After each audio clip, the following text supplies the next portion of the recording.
I'm a psychiatrist.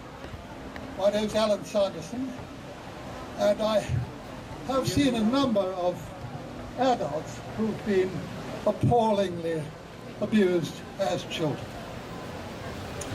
And that's what I want to tell you. Not just abuse in their families, that's bad enough, but abuse by organized paedophile groups, abuse by satanic sects and other cults. And it starts, sometimes even from birth, they're indoctrinated into these groups, and there's no way out.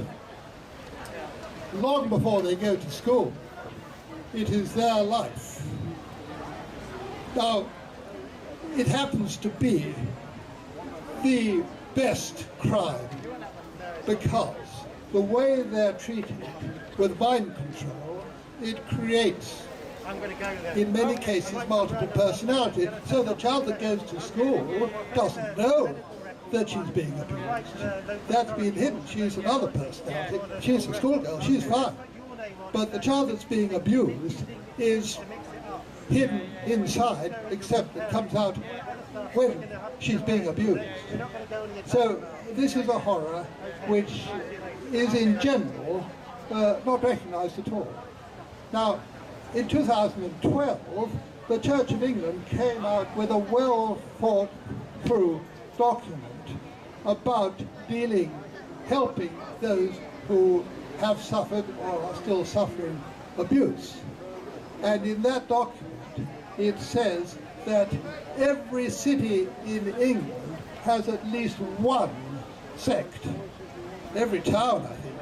So there are these sects all over the country. And in general, it's not recognized, it's not known.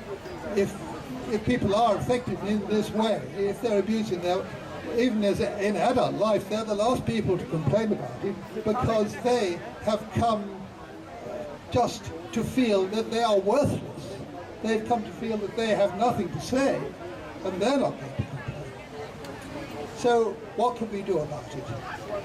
Well, what we can do, there was a case, I think it was in Bristol, within the last year, where it went to court and there were adults accused of child abuse who actually belonged to a satanic sect. But these things are considered so unbelievable that they're not brought to court.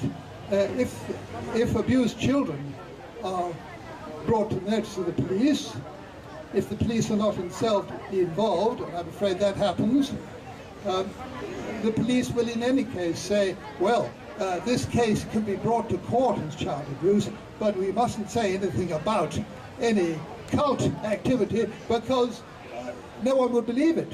So we wouldn't get a conviction at all. So they have to go what they can get convictions on. Now, I'd like to read a short poem about, well, it happens to be written by an adult who's in her 50s now, but there's a part of her, known as the poet, which she completely, the poet doesn't come out, the poet only writes.